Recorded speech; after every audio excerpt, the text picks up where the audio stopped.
Hello, students. The incoming Ragasa typhoon means that class this week has to consist of this recording, which is a disappointment, of course. It's always nice to meet in person, but it's not a bad replacement. And the good news is that I won't run out of time. It might be a long recording, probably. I have lots of things to tell you, to show you. I will make a couple of breaks underway to allow you to rest your ears. I'd also like to inform you that the topic for the midterm essay will be announced later today on Blackboard. So do check it out. Don't hesitate to get in touch with me if you have any questions regarding the midterm essay or the course in any way, in any kind of way. You are always welcome to email me, and I'm ready to help you in every way I can. I will now proceed to share my screen.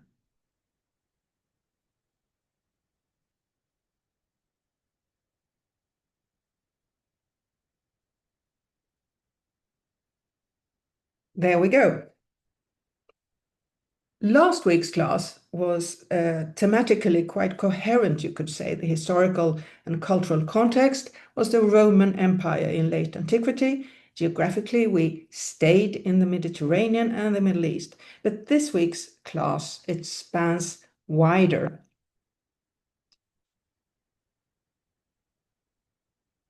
We will look at the continuation of the Roman culture in the East Roman Empire that we today often talk of as Byzantium. And there are 2 extra texts in the course readings about Byzantine mosaics, which is the special theme today. And the East Roman Empire, was a major political power at the time, but the 6th and the 7th centuries was a diverse period with several other civilizations and power centers as well. And that is very much reflected in class today. I will talk about Armenians and Sasanians and Sogdians in West Asia. And it's also high time to take a look at what happened in North Europe in the so-called migration period. And to round off, I will say a few words about the emerging Islamic faith that we will have reason to return to again and again in the remainder of the course. So we have a busy program today.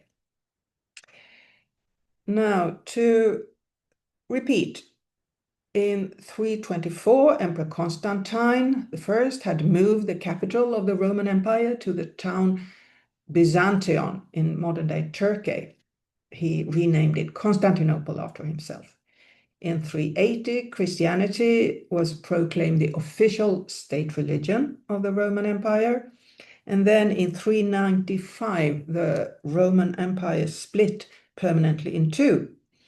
While the West Roman Empire came to an end in 476, when the last emperor was dethroned by the Ostrogoths, the East Roman Empire continued to exist for another 1,000 years, until 1453, when the Muslim Ottomans finally overruled it. So we will begin today in the East Roman Empire, which is also known as the Byzantine Empire. And on the map, lower right, you see the variations over time in the extension of the Byzantine rule. It was at its largest, at the height of its extension and power in the 6th century. And then the growth, successive growth to power, of the gradual growth to power of the Islamic Caliphate from the mid-7th century onwards. That meant the loss of more and more Byzantine territory. And in the early 15th century, not much was left, as you can see on the map, lower right corner of the once so powerful East Roman Empire. Sorry. Now, to speak of East Rome as Byzantium is a later practice. And the name derives from the ancient town, Byzantium, whereto Constantine I had moved the Roman capital in 324. And as I said, he renamed it Constantinople after himself. And that was the city's name until the 1930s, when it was renamed again to its present name, Istanbul. The inhabitants of the East Roman Empire, or the Byzantine Empire, or at least the rulers and the members of the elite, the educated circles of society, they call themselves Romans. And they saw East Rome, they perceived of East Rome, the civilization and the political power, as the direct continuation of the ancient Roman Empire, although with Greek, not Latin, but Greek as the main language. And of course, with Christianity as the religion and not the ancient polytheistic pre-Christian cults of the ancient Roman Empire. And East Rome was a major political power for much of the Middle Ages. That is where the classical heritage survived. The classical philosophical texts and scholarly texts and literary texts were preserved and studied in the centers of learning in Constantinople and in Byzantium. And it's very much thanks to that preservation of the classical heritage that we still have access to those texts and sources today. The 6th and the 7th century is one of the major peak periods of the Byzantine power and culture, and that is particularly the case under the reign of Emperor Justinian I, and he ruled for a long time, for almost 80 years, from 527 to 565.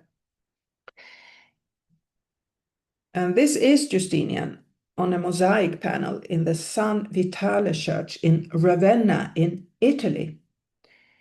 The San Vitale Church was built and decorated in the 6th century, and at that time Ravenna in North Italy was part of the Byzantine realm, which is the reason why these magnificent mosaics exist in San Vitale in Ravenna. Justinian had commissioned the church to be built, and he appears on the mosaic panel that you see here, and together with his empress. Her name was Theodora, and they are both depicted on mosaic panels just over the altar, which is the sacred center of the church space. So they take part eternally, you could say, in the form of their mosaic images in the liturgy that is celebrated at the altar. Justinian did, in fact, never arrive, or he never came to Ravenna, but he's very much present there anyway, you could say, in the San Vitale church and the mosaics.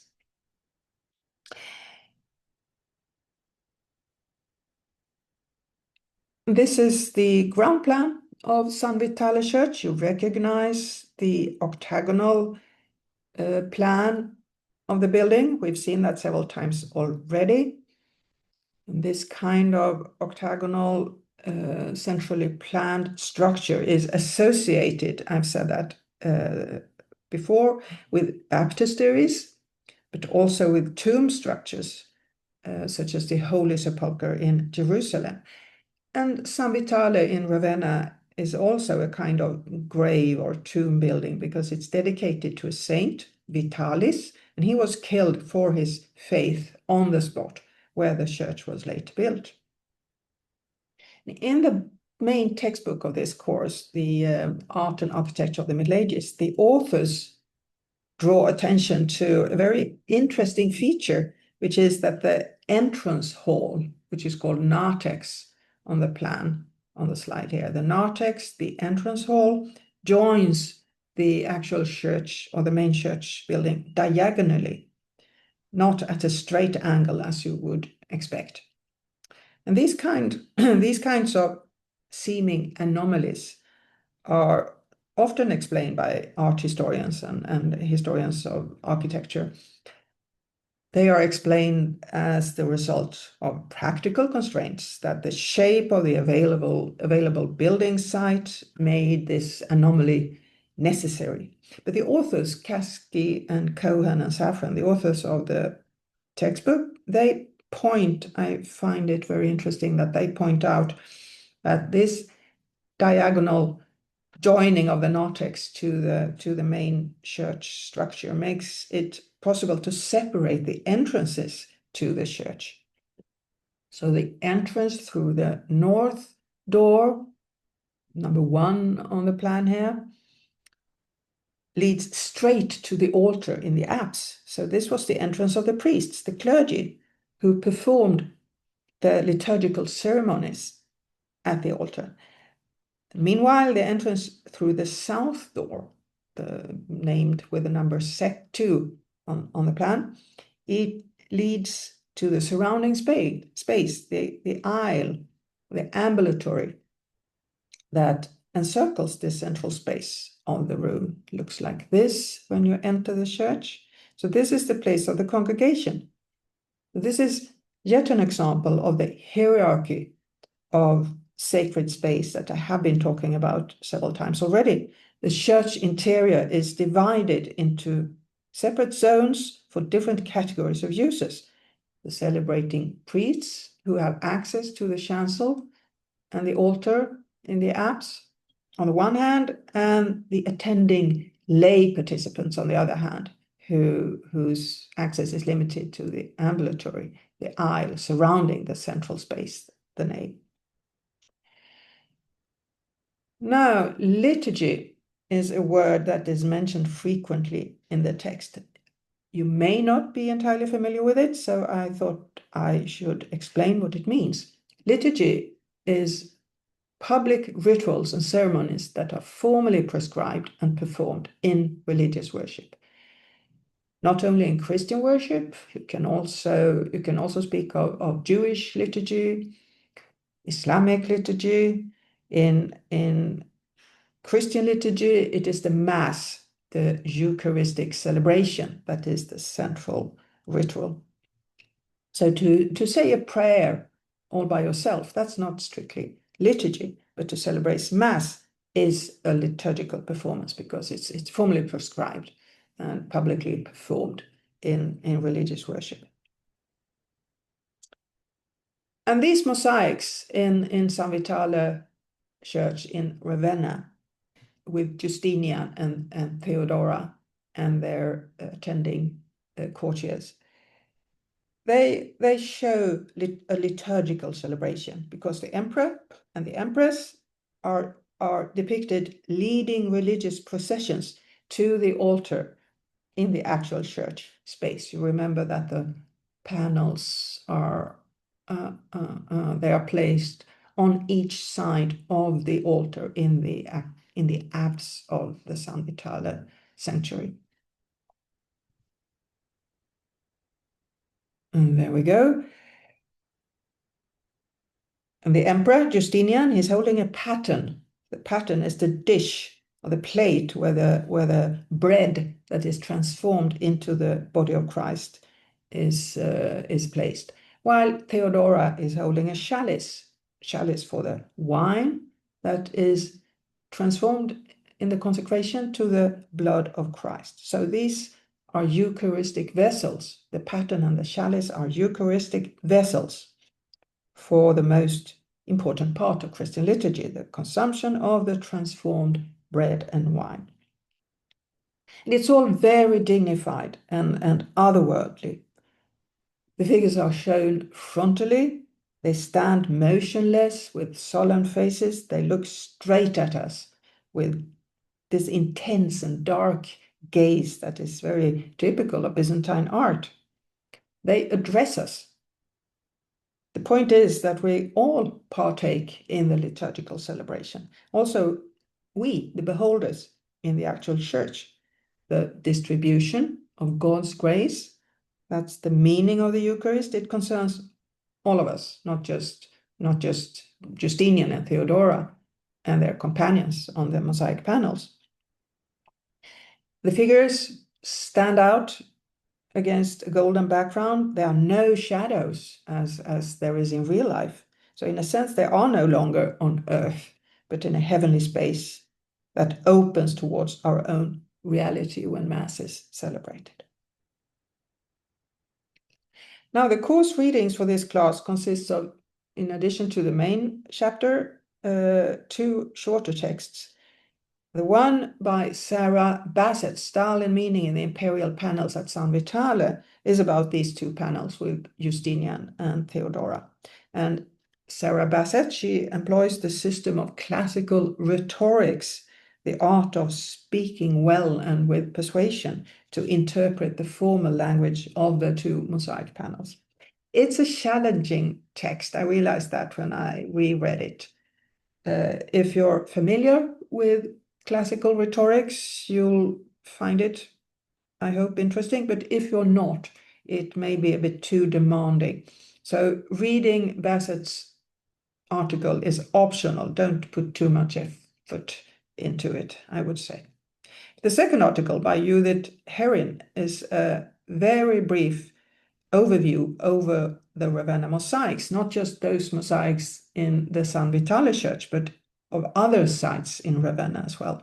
Because Ravenna, this town in northern Italy, has in fact the largest number of early Byzantine mosaics anywhere. And you would perhaps expect that Constantinople, the capital of the Byzantine Empire, would have had the largest number of early mosaics, but that is not the case. And the reason for that, I will return to that next week. It's the so-called iconoclasm, which was a period of severe criticism and attack on images in religious settings. That happened it was an ideological conflict over the legitimacy of images in religious settings in the 8th and the early 9th centuries in the Byzantine church. I will return to that next week, but images were on and off forbidden in religious settings and were destroyed. So no early mosaics remain in Constantinople, but when the iconoclasm happened, Ravenna and North Italy wasn't Byzantine anymore. So the mosaics there were protected, so to speak, from the iconoclastic vandals. They were not destroyed, they remained intact. And I will run through the mosaics of Ravenna very quickly.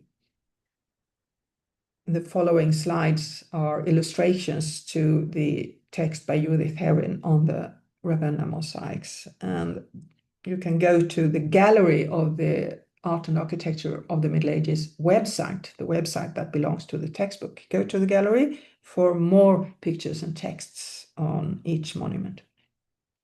So we'll begin at the mausoleum of Galla Placidia, which is it's like 100 years earlier than the San Vitale mosaics. It's a mausoleum or a grave building in the garden, actually, of San Vitale. So San Vitale is just next door from the mausoleum of Galla Placidia. She was a woman. She was the sister of the emperor. And this is her mausoleum, her grave building. It has wonderful mosaics. Lower right, you see the mosaic that shows Christ as the good shepherd. Just removing a bar here that hinders the view. Christ as the good shepherd, seated in a pastoral landscape, and with the sheep, the Christians that make up the flock, protected by Christ, taken care of, looked after by Christ as the good shepherd, and resting in this heavenly landscape.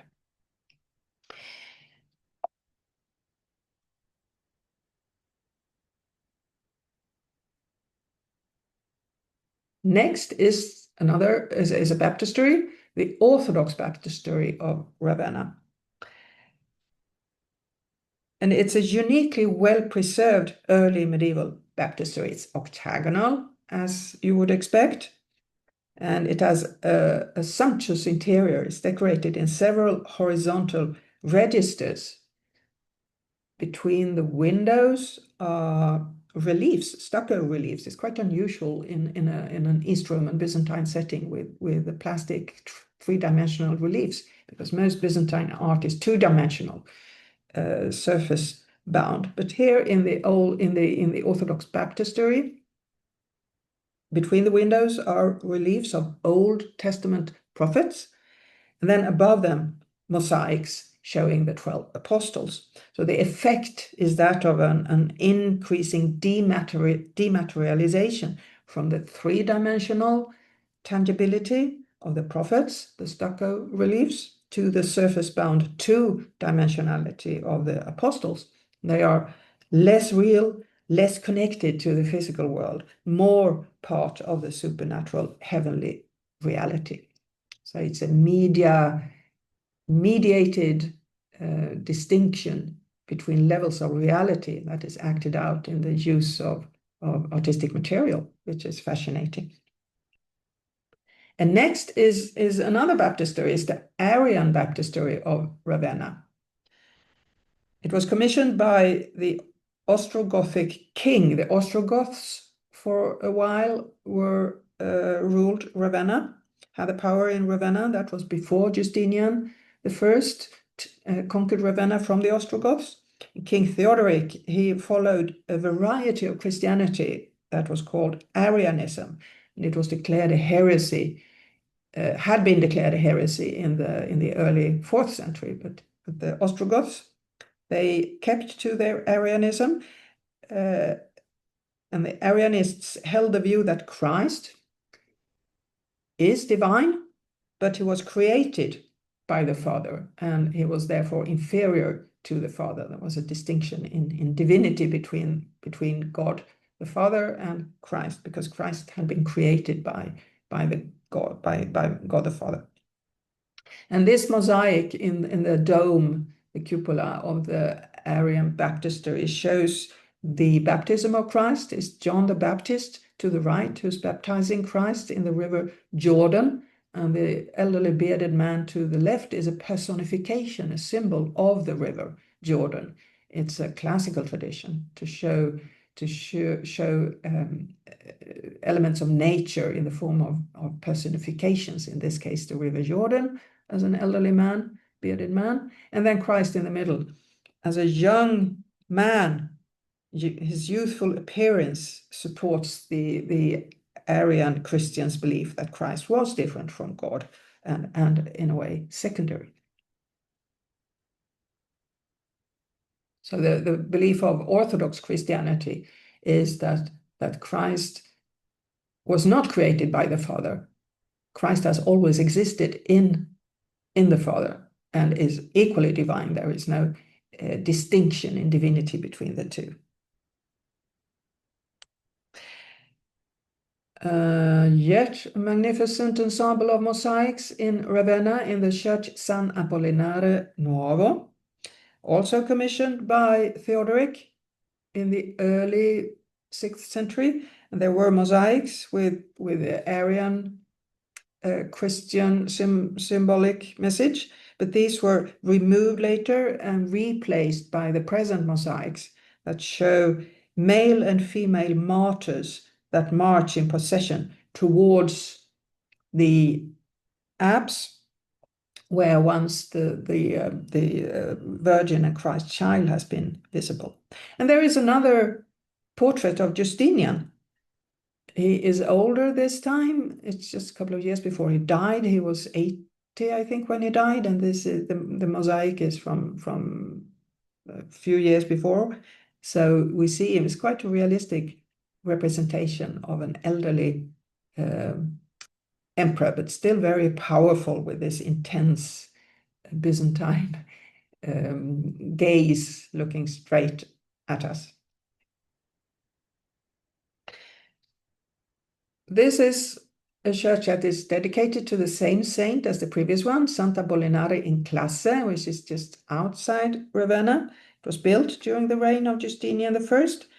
And there is this fantastic apse mosaic that shows the saint, Saint Apollinare. Is the bishop in the lower part of the mosaic. He's standing in a green meadow, kind of a park-like landscape. He's surrounded by 12 sheep. They represent the 12 apostles, the followers of Christ. And then above Apollinare, the saint, the bishop, is a cross, a gilded, bejeweled cross. It's a bit difficult perhaps to see on this slide, but in the center of the cross is a circular medallion with the face of Christ. On each side of this circular medallion with the cross are two figures. They are Old Testament prophets. It's the prophet Moses and the prophet Elijah. And there are also three sheep who are looking up, gazing adoringly towards the cross, on the cross. And these sheep, they are the apostles, Peter, John, and James. And this whole ensemble represents the so-called transfiguration, Christ's transfiguration on Mount Tabor. And it is told in the Gospels how Christ climbed the mountain, accompanied by three of his followers, John, James, and Peter. And the apostles suddenly had a vision where they saw Christ levitating, floating in the sky, and he was radiating intensely white light. And there were the two Old Testament prophets appeared together with him, Moses and Elias, and he was conversing with them. And then a voice was heard, "This is my son." And in the top of the mosaic, you can see God's hand among the clouds of the sky. So this is a transfiguration when Christ was suddenly transformed. It's the first time that his divine nature was revealed to his followers. And now we leave Ravenna and we go to Constantinople, or Istanbul as it is called today. Justinian I was also the building patron of Hagia Sophia in Constantinople, which is one of the greatest churches of all time. It was converted into a mosque after the Ottomans had taken Byzantium and Constantinople in the 15th century. And today it is a museum, actually. It's neither a church or a mosque, but a museum. No, I am wrong. It used to be a museum. But a few years ago, the president of Turkey today transformed it back into a mosque. So it's actually a mosque again since perhaps 5 or 6 years. The building, Hagia Sophia, the church, the building of it was begun in 523, and that was, it says 532. It should be 532. It was begun in 532 after a previous church on the site had been burnt down in a public riot, and it was finished in just 5 years. So it was built in a very brief period of 5 years, from 532 to 537. And amazingly, we know the names of the designers, the architects, we would call them today, Anthemius of Tralles and Isidore of Miletus. They were not builders, they were theoreticians, they were mathematicians and engineers. So they had the know-how the theoretical know-how to design a structure like the Hagia Sophia.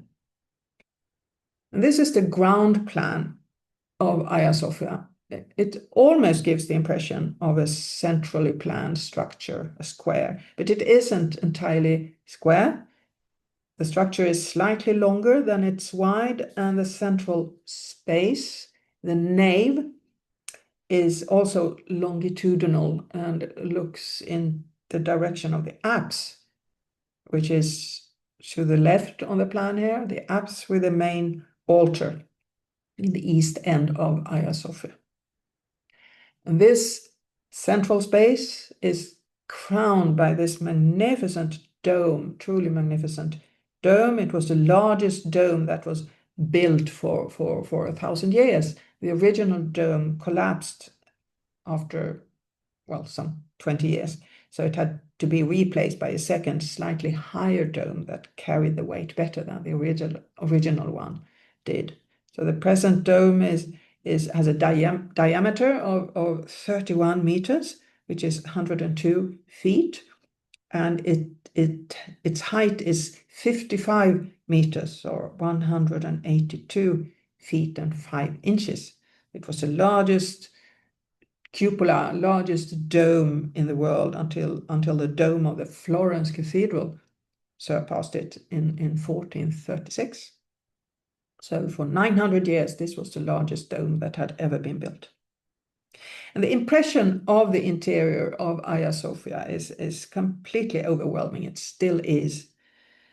And to the people of the Middle Ages, it was a miracle, technical miracle, both because of the enormous scale, which is still super impressive, but also because of the light effects, because there is this string of windows along the bottom of the dome, and they make the dome seem to float on light, hover on light. There is a contemporary observer who described the dome as being suspended from heaven on a golden chain.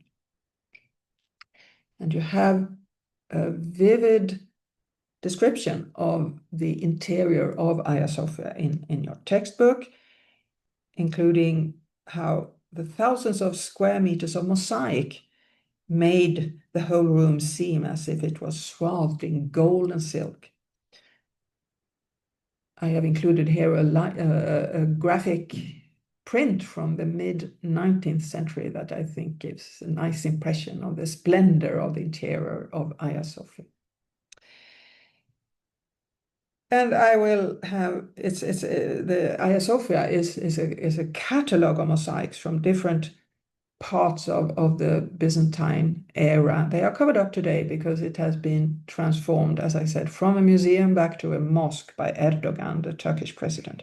But I will show you a couple of examples of the mosaics in Hagia Sophia. I will return to this a couple of weeks from now. So you have something to look forward to. I think I will make a break and rest my voice a little bit, but hang on, I will soon continue talking. But now we will make a brief pause here.